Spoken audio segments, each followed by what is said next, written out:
Brown. No, no, no, not that. But not that, but most people. Hello, everyone. Welcome to Kawowo Sports. With me today is Rajiv Ruparelia, one of the biggest names in motor rallying in Uganda. Welcome to the show, Mr. Rajiv. Thank you very much, and thank you for wanting to host me on your show. All right. First things first, who is Rajiv Ruparelia? Well, Rajiv Ruparelia was born in 1990.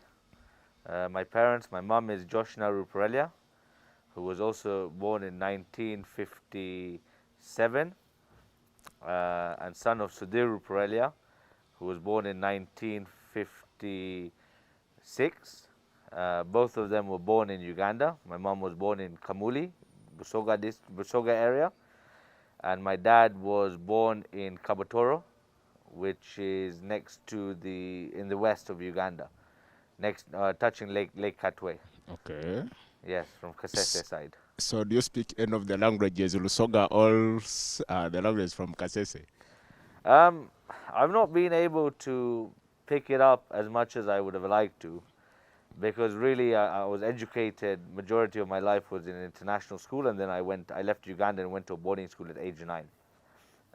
So I was educated in Uganda till I was about 9 years old, and then I think my dad wanted me to be away from the knowledge of what we have around us, and therefore a family decision was taken to send me to boarding school, so that I can build a sense of independence away from what our family is in Uganda, to be able to learn how to survive on my own 2 feet, how to deal with people, how to learn, and to build a greater network out in a global community.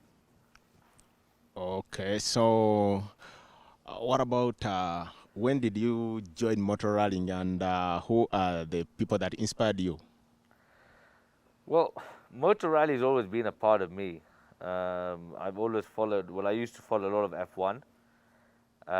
And back in the day, I used to follow a lot of the old legendary drivers, such as Chipper Adams, Karim Emmanuel Hirich, Kato, Riaz Kurji, the late. the late Moses Lumala, and the late Mwanji. That was between 94 and say 2002, during that period. And so I always had a love for motorsports. I always had a love for speed. Driving, since I was about 4 years old, I've been driving buggies when we were developing Speak Resort Munyonyo. Yeah. I think that picture came out one day in the media, and so my love for motorsports has always been there. I joined motorsports in 2019 mid, so I think this is now 2018 mid. So it's 3 years now. Yeah, but I wouldn't count 2020 as a year. Yeah. Because I think we did one event. Yeah, that was it in Masaka or Mbarara? Barara and Masaka. Yeah. Took place. Masaka was actually cancelled because of COVID. It was in Mbarara first. Barara was the first rally. Yeah. And then after that it was Sembambule, where we went to. That was the second event of the season. And then the lockdown hit in. Then the lockdown hit. So how bad has been the pandemic to motorsport generally, and of course your team in particular? Well, look, I think the lockdown has highly affected motorsports. But I think actually motorsports all around the world has been allowed to continue. If you look at Kenya, our neighboring countries, the events are running. If you look at Burundi, the events are running. It's only in Uganda where we fail to get on our feet and accept this is the new normal.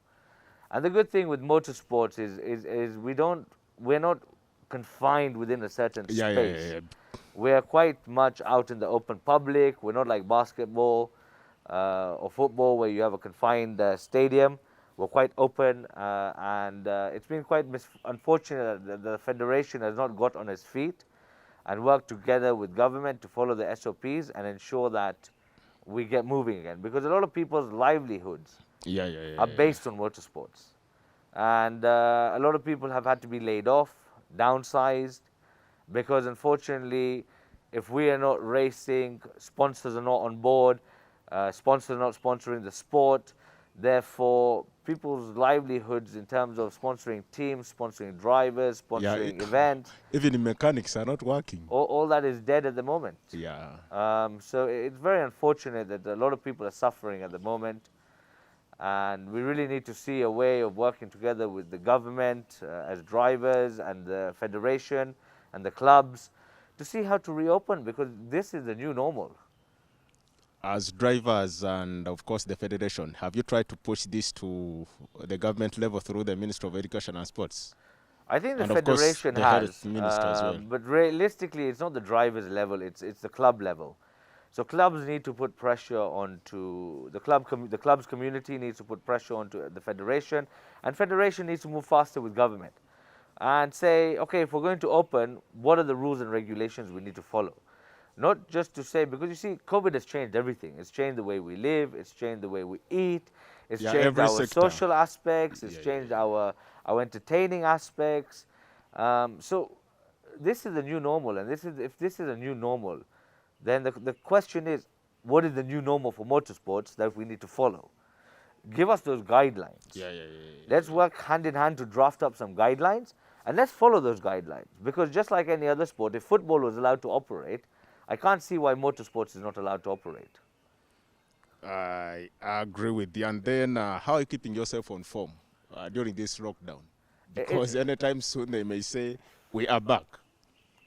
Well, I think what I've been doing is I've been participating in a couple international events in Kenya. Sorry, if you don't mind, I'll put my sunglasses on. The sun is hitting my eyes. Yeah, it's okay. What we've done is that, personally, as my team, we made sure the car is ready. The car was rebuilt. It was completely disassembled and rebuilt. It gave us a chance to do that. We also managed to look at a lot of the small faults and things that were not going so well, and we managed to rectify all those. We managed to build a few things on the car to protect, for example, the oil sump, because Evo tends to have a very vulnerable oil sump. We managed to build a bracket that helps protect it a bit better in case of any knock. We've also been able to get out and do some practice. Within Uganda? Yes, in Uganda. Yeah. Because practicing is not It's not stopped, rally. and it's not a rally, it's not a public event. Yeah. So as long as I can find a private farm, a private land, get the health and safety officials there, and I do my practicing to be able to refine on my skills. And then you made 2 trips to Kenya. And what was the experience like? And what should Ugandans just copy from Kenya? Especially in terms of organization and maybe the driver themselves. Well, I think you said it all. I think it's the organization. Firstly, there are many aspects we need to learn from Kenya. I think one of the aspects is the driver's discipline. In Kenya, drivers are very, very committed to the sport. They're not just committed in terms of driving and entertainment. They're committed in the prerequisites the event or the day takes. That goes to your diet, your mental health, your fitness levels, your practicing, the amount you practice and the seat time you have, and also to be able to get people from a global standard to come and teach us here. Sometimes in Uganda we think we know it all. We have a bad attitude like that. As Ugandans, we think, this is Uganda, we can do it our way. But I'll tell you, there's a reason why some countries are where they are in rally, and there's a reason why we are where we are in rally. So if you want to play and get on an international recognition, you first need to get international global people who are to that standard to come and teach us to do, first of all, something called catch-up. When we do something called catch-up, we then come on a level playing field. Once you're on that level playing field, then it's to nurture the talent from there to be able to compete with that international talent. Right? And that doesn't cost money. It costs bringing people together. You know, there are even people there who want to come and help us because they have time. Maybe sometimes it's about the connections. The connections, correct. And connections can be made anywhere, anytime. It's about reaching out also, you know. But it's about us having a clear agenda of where we need to take this.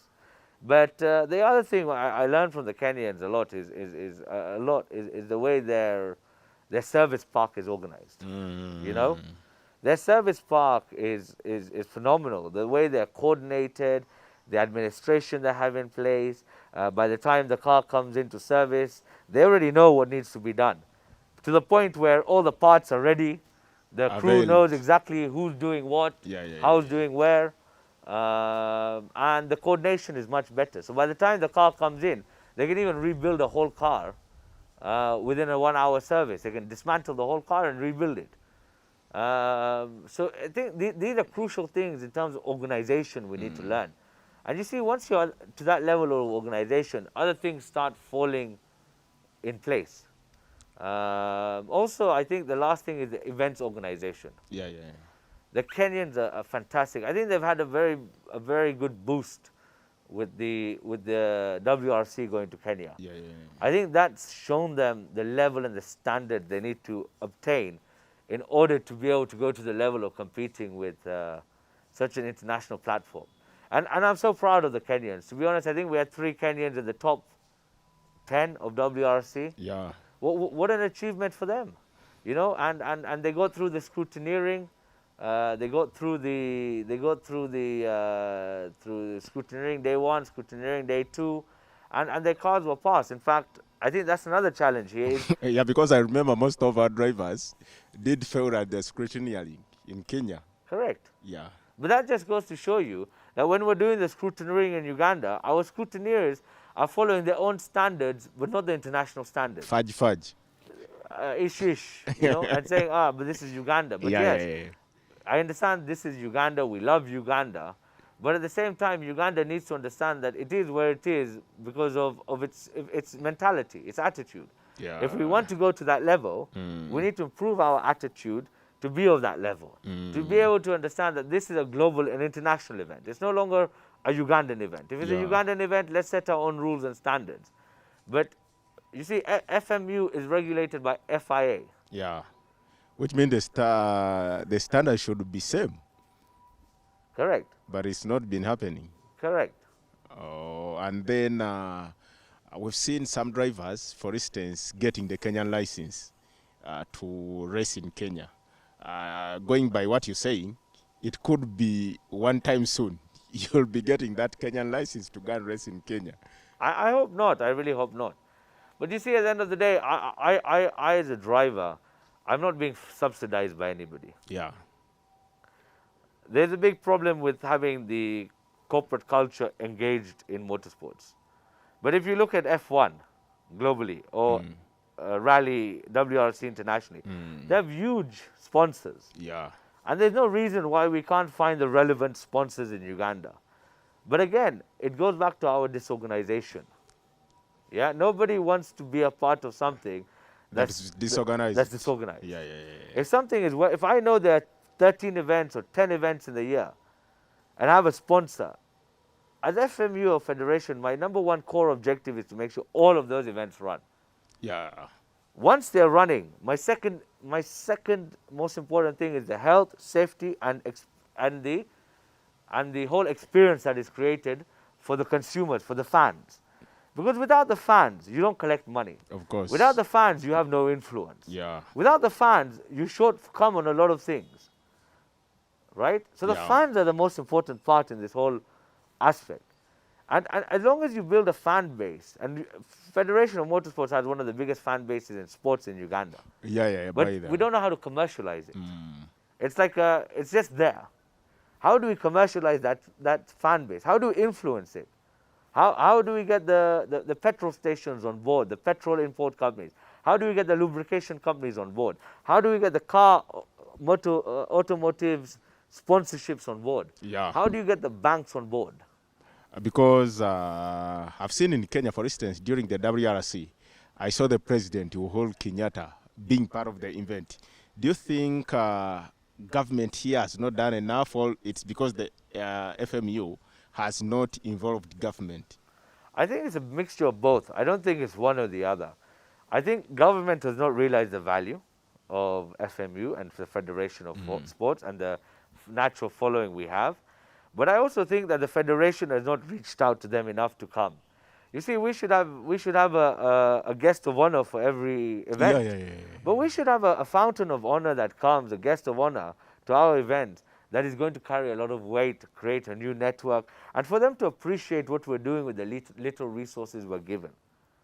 Now imagine once you're given resources, what you can then do. I understand. Because like you say, you've talked about having a guest of honor, a big name that can influence. That's why I talked about Uhuru Kenyatta. Because I saw him in the service park, I saw him at the start off and everything there. It looked like it was always going to be a nice WRC rally. And then after a few events that you never finished, you got a clean performance in Kasanda. What changed this time around? Well, look, I think I was quite unfortunate in my 2 events in Kenya.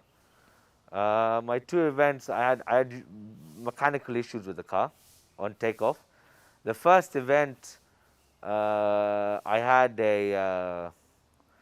an issue because of the altitude change. So the car's ECU, the computer system of the ECU wasn't reprogrammed to the new altitude to perform in that altitude, to control the air intake, the airflow, which basically entails your turbo, how much your turbo performance is, how much pressure it can give out. So the ECU was fiddling a bit. Eventually we managed to get that fixed, but by then you'd already been stuck for 20 minutes. It's very, very difficult to catch up. And then we, in a desperate attempt to try and regain time, we made some mistakes as driver and co-driver. The second event was I think it was the Nakuru rally before the WRC? The WRC. I don't know. It was in Nakuru, but it was a different rally. Sorry, it was in Nakuru, but it was a different rally. And what happened then was my wiper blade was not coming all the way across, and it had just rained the day before. And I think I was in the first section, I was coming third. So the vision was kind of impaired? My vision was about 40% on the whole right section of the vehicle. These can all be said as excuses, but I think these are learning lessons for myself. You know, people say, oh, that's just an excuse or this. It's okay, I can take the criticism. You admit, but of course take lessons as well. But you can't, there's not much you can do in this sport. It's like, you know, in football, if your shoe's not working correctly, you can quickly change your shoe. Immediately. Once you're in the section for a rally, you sort of have to make do shift till you get out of the section. Because you don't want to lose too much time trying to rectify that issue. So what happened is I cut a right corner too early, and I damaged the right arm of the car. And I went into a very complex stage, actually the hardest stage of the section with a broken arm. I think what I should have done is I should have changed the arm, even if I got a penalty, changed the arm, and then seen how maybe you would have caught up even after the penalty. Yeah, correct. And then you and your colleagues own the club. Is it CMC? Yes. And it seemed to have big plans for rallying in Uganda. How far with those plans? We're still on track. Unfortunately, we're supposed to do our first event this year, which is the Boxing Day event. But the way things are looking, we don't know, because you see, at the end of the day, my club can only be as active as it needs to be if the federation is as active as it needs to be. At the moment, there's no activity from the federation. And if there's no activity within the federation, of course, my the club club becomes is also obsolete. dormant. But yes, we do have plans. We want to improve the standards. We want to see how we can improve the experience for drivers, fans, everything, and see how the overall experience of rally can be enhanced in the country. Try and pull a bigger fan base in as well.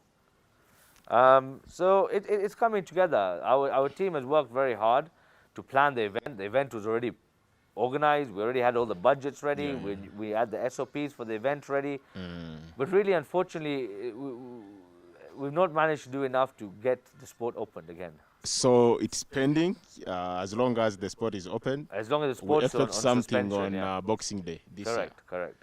And then when do you think we should see your first NRC title?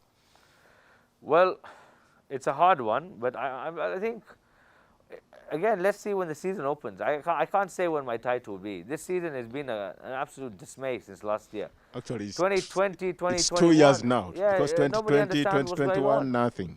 No, nobody understands what's going on. Nobody knows what FMU is doing. They're not keeping open communication with the public.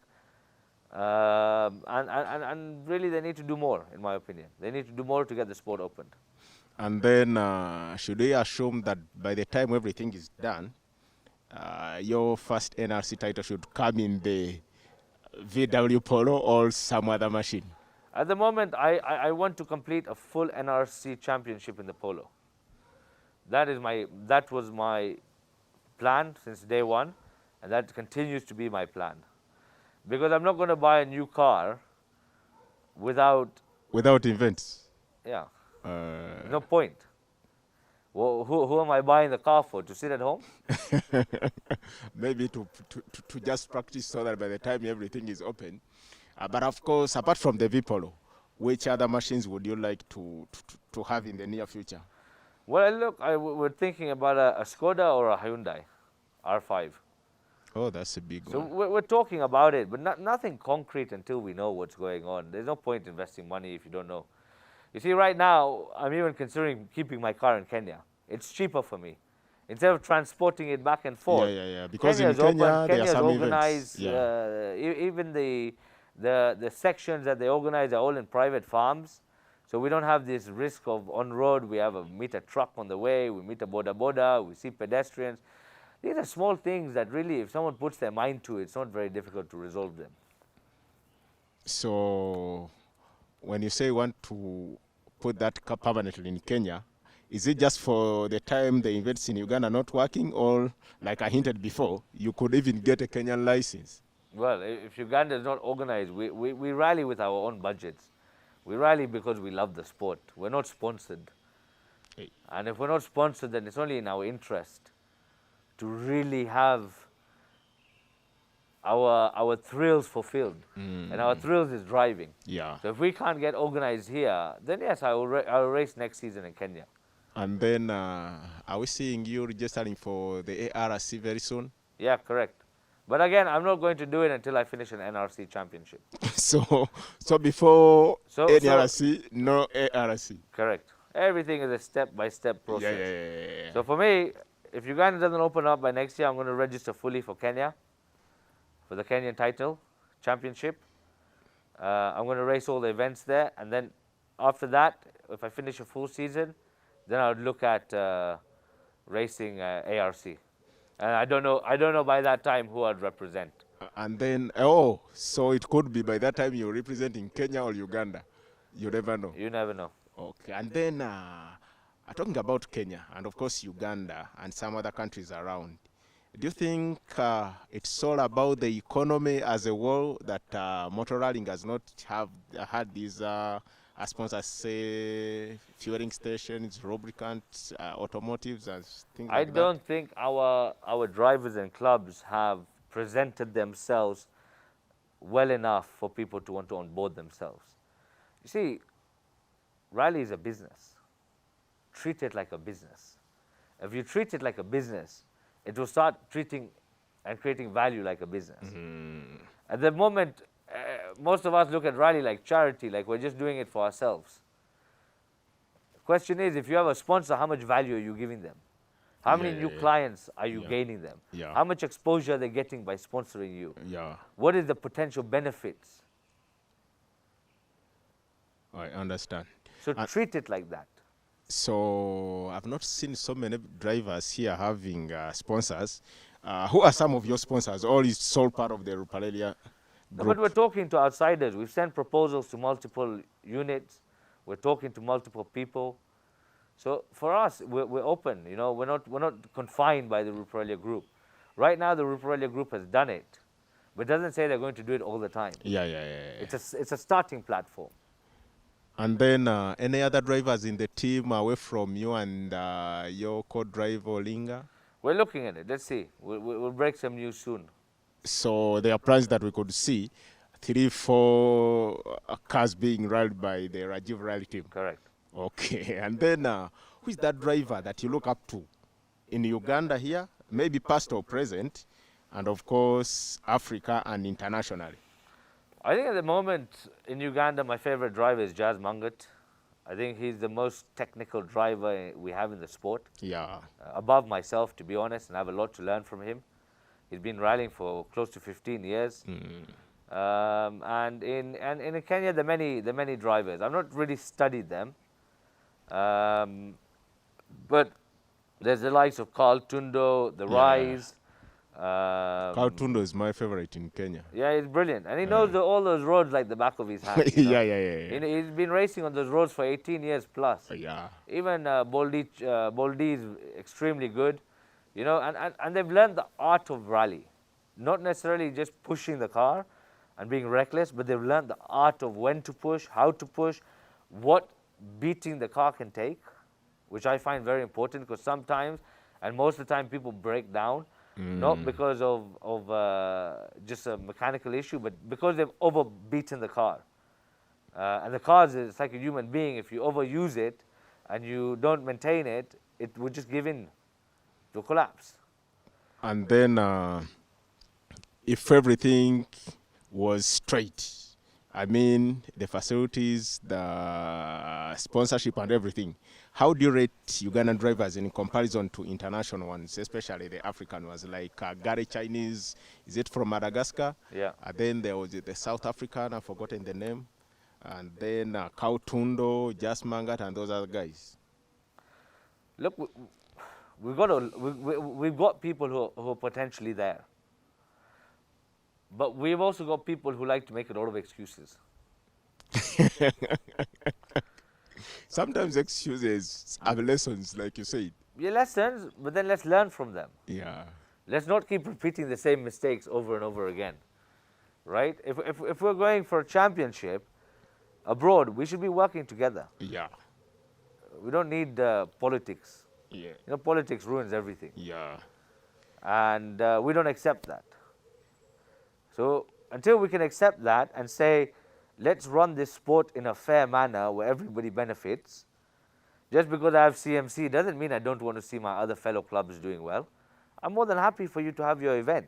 But if you're not going to do the right job, you shouldn't be given that event. Because it means you don't have capacity to fulfill. And this is where the federation needs to be a bit stronger about the whole aspect of who gets which event. You know, when you do a contract for government, for example, you have to put a bid security. Yeah?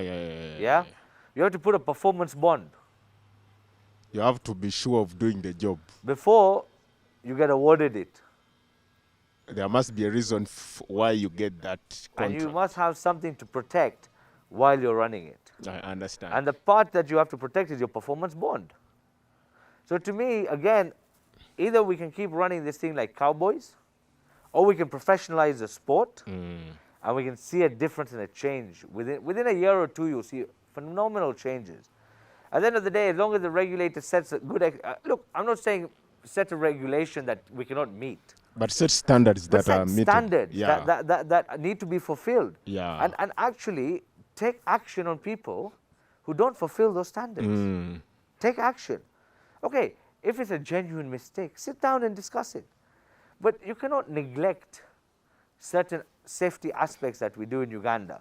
And those should not be forgiven. Because you're putting people's lives in harm. Yeah. Right? We had an incident in Jinja. That incident was avoidable.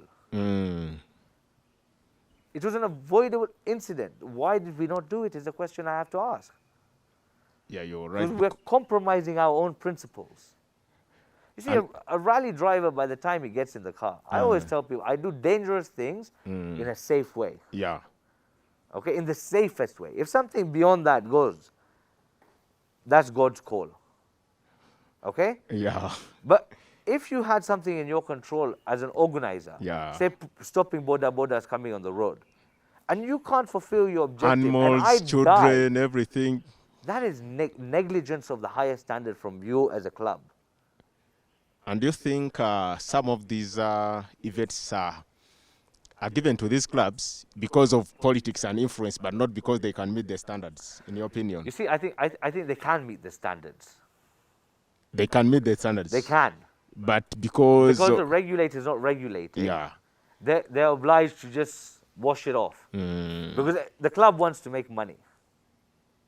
Okay? Yeah. When it gets an event, it wants to make money. That's its overall objective. So it's all about getting the gut correction and things like that. And not, yeah, but get it, reduce your profit by a bit, but do a good job.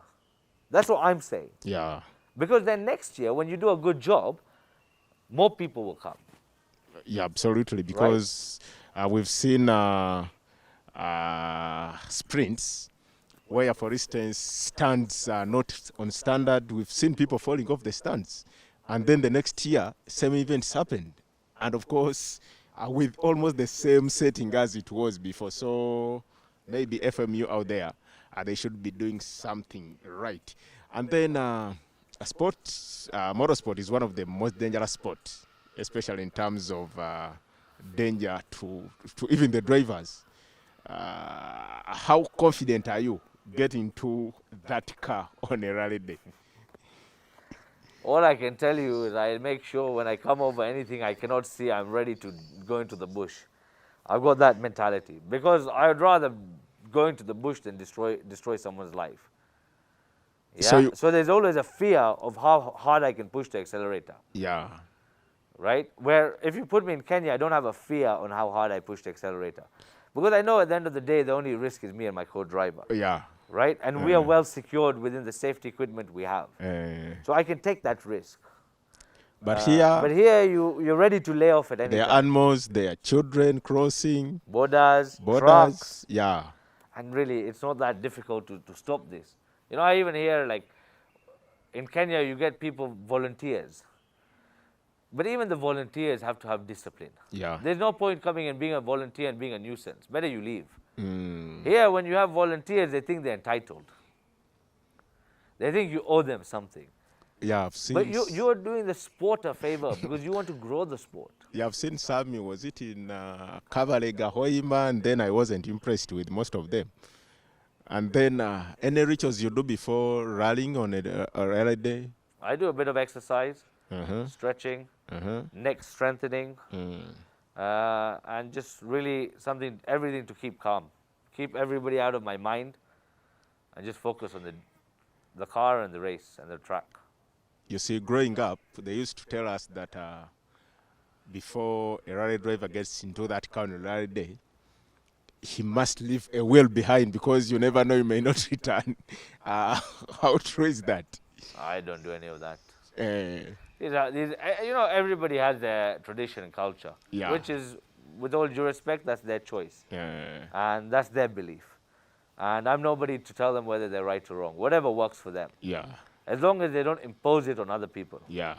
Right? And we can then do it harmoniously. What I do is I need to do what works best for me to race. So if that works, if they think that gives them the energy, let them do it. I've been into that car before, of course not this one, but I raced with Ismael Ortega. I was a co-driver, and then we rode like 5 times. How safe is that car? Of course, I left as I entered because everything was safe, but on some days we see these cars rolling over and over and over. But how safe are they to a person watching out there? He's never been into that car. It depends which car you're in, and it depends the amount of research that's been put into the car. And based on the amount of research that's been put into the car, that determines the safety aspects. So my car is fully FIA regulated. It's the only thing, it's not homologated, which is the only thing with it. That's why I lose points. But if you look at the R5s, they've got huge amount of research that go into them. Okay. Yeah. And then before we conclude off, where do you see motor rallying in the next years? And of course, if everything is open, where do you want it, and how do you see it? I mean, the sport in the country. Well, I'd like to see us being able to get an ARC championship for one of the Ugandan drivers. I think since Lumala, we've not got one. Yeah. I think and it's only Lumalandi Muhanji that have won it. Correct. Yeah. Mm. The late Hirji was on the right track, Yeah. but unfortunately he met an accident. Yeah. So I think, look, what the Uganda Tourism Board and the government needs to understand is this: by taking Uganda and winning anywhere in the world, you're putting Uganda on a map, Yeah, on a absolutely. global map, Absolutely. where people want to now come to Uganda. Because everybody wants to associate themselves with winners. Nobody wants to associate themselves with a loser, Of course. right? Yeah. So if you have Ugandans who are going on an international event, we must make sure we're going there to win, not to participate. Because that's what's going to give this country the recognition it needs. That's what's going to get people to want to come to this country. Yeah, just like we saw recently, these Olympians that won medals Correct. in Olympics, Cheptegei, Kiplimo, and all those guys, the way they did advertise the nation is the same way you want drivers to do. Correct. And you see a Ugandan driver in the WRC very soon? Personally, no. Not because they don't have the talent, but I just don't think we have the organization to get to that level. We can't even hold Pearl of Africa. And that's just the start of it. We're already on a yellow card. Yeah. Because Okay. we've had issues with the part of Africa as well. We had issues because we neglected the standards, not because they don't like us. Yeah. Because I think we have one of the biggest fan bases of motor rally In the world. in Africa, In the world. in the world. And then we need to follow those standards and have these rallies back here. Correct. Yeah. And if we're not careful, we're going to end up losing Pearl of Africa also. Don't take it lightly. That used to be a Burundi rally. We got it from Burundi. So around East Africa, we should remain with the gorilla in Rwanda and then the safari in Kenya. Then you guys need to work hard to ensure that we still have our part of Africa rally here. Because as drivers, as the motorsport fraternity, and everyone, that's one of the rallies where we see some of the big machines, the big drivers come all the way from wherever they've been to Africa. Because to Uganda, because I've realized that before even the yellow card, some drivers were ignoring coming here after maybe... Yeah, because our safety is rubbish. It's a joke. Our safety is a joke. Me as a Ugandan, it can be fixed. But first thing is, let's accept it's not serious. Let's stop hiding and blanket covering everything. Let's first accept we have a problem. Once we can accept we have a problem, let's sit down and say what's the solutions and how are we going to handle it and what budgets do we need to handle it. Yeah, I understand. And I think it's not very late for FMU, the clubs, the drivers, and of course everyone associated with motorsport, including government, Uganda Tourism Board, and everyone, to make sure that we have everything safe and in place to ensure that we have safe riding here. And then, quick fire ones. Sebastian Loeb or Peter Solberg? They're both just different drivers. I like both of them, to be honest. But I've not been able to watch enough of WRC. You see, my business comes first to me. Yeah. And balancing rally and business is one of the hardest things I've ever had to do. I'm trying to manage, business is a passion of mine, rally is a passion of mine. I do love rally a little bit more because it's exhilarating, it's a sport. But rally is quite expensive and therefore I need to concentrate on my business to fund it. Where a lot of professional drivers just focus on one. Because everything is in place for them. Correct. They have those automotives having their cars around, fueling and everything like that. Correct. And then growing up, you said you knew about and watched some of the best Ugandan drivers. If I may ask, Chipa Adams, Karim Hughes, Charles Muhanji, Moses Lumala, or Emma Kato?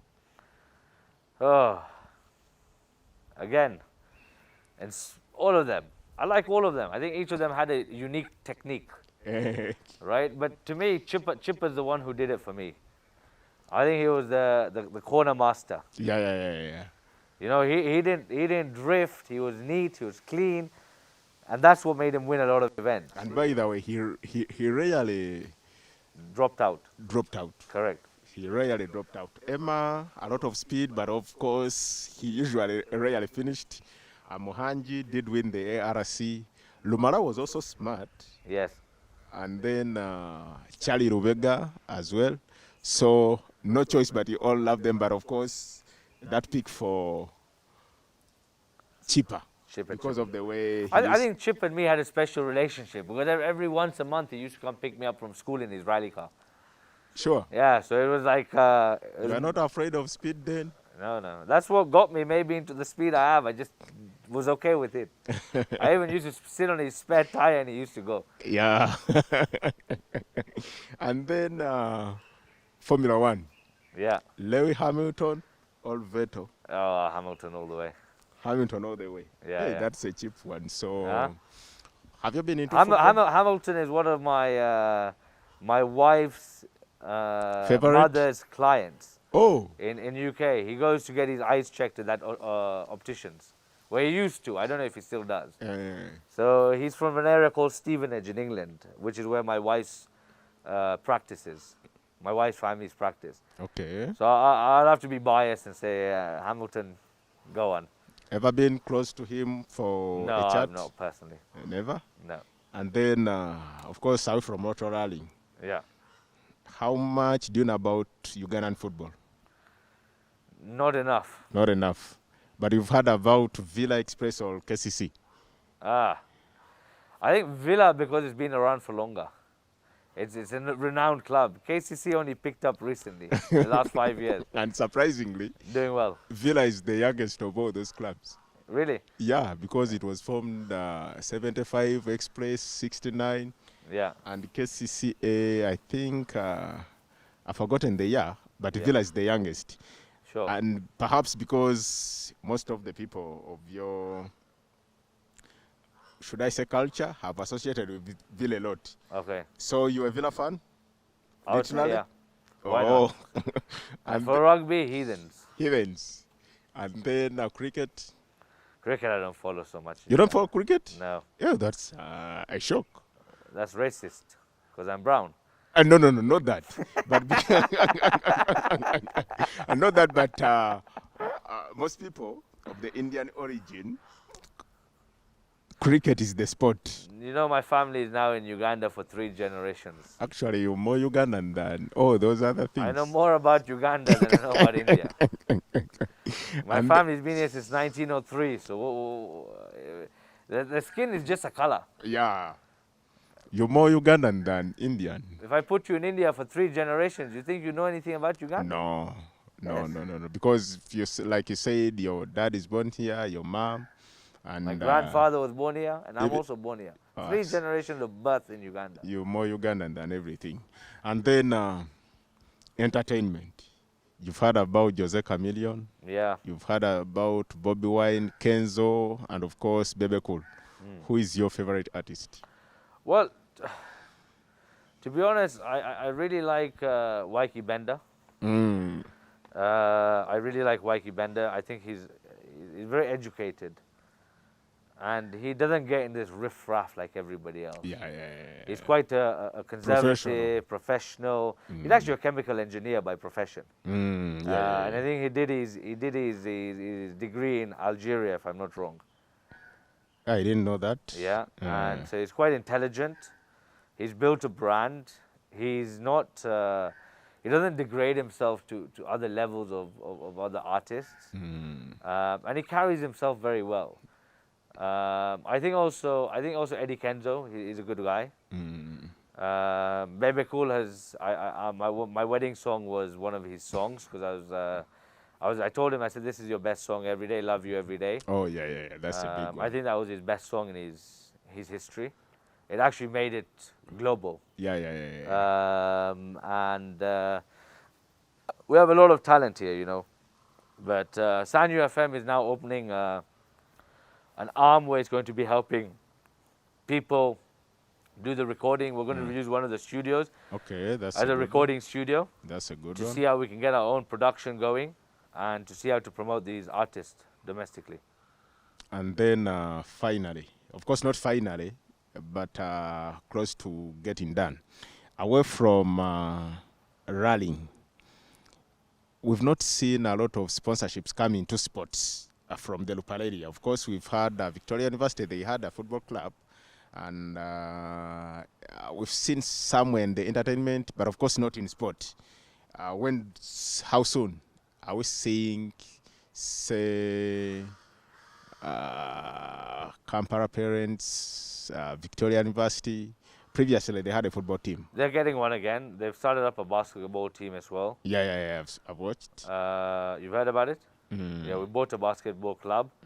We've converted the name into Victoria University Basketball Team. We've got wood ball. So Victoria University is going to take the lead for us, and then we'll see where that takes us.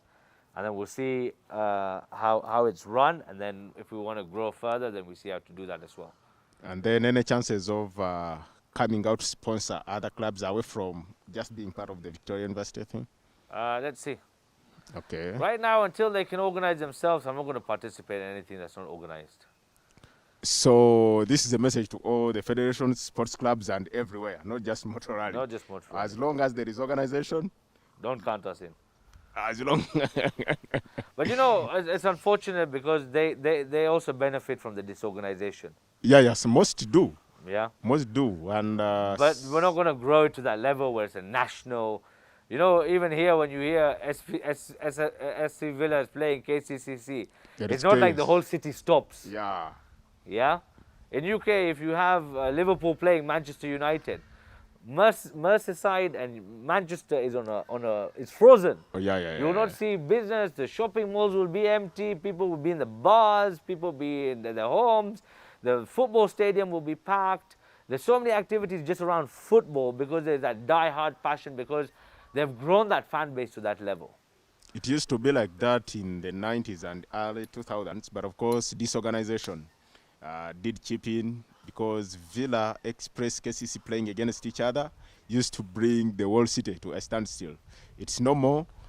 Time to organize, and then we have sponsors chip in. And finally, a message to the Rajiv Rally Team and the motor rallying fraternity out there, especially in these hard times. I think let's stick together. Let's sit, let's resolve our issues. Let's accept our issues first, then resolve them. And to the fans, let's be patient, and let's see how people can organize themselves to get onto a better platform, and let's get the sports up and running again. Thank you so much for all the support you've given me since I've joined the sport. I know my joining has been quite controversial. Kinda. It's been a whole roller coaster, hurrah. But really, even the drivers, you've really been supportive towards me. It's a lot of people who politicize within people, but when you deal directly with people, you realize there are no issues. So yeah, thank you very much to everybody, and let's continue. We want to see the fan base every year at least growing. doubling, you know. Yeah. Okay, thank you for accepting our invitation to have you on this show. And to everyone out there at Kawowo Sports, thanks for watching. Always keep it with us on all our platforms. Thank you. See you soon again.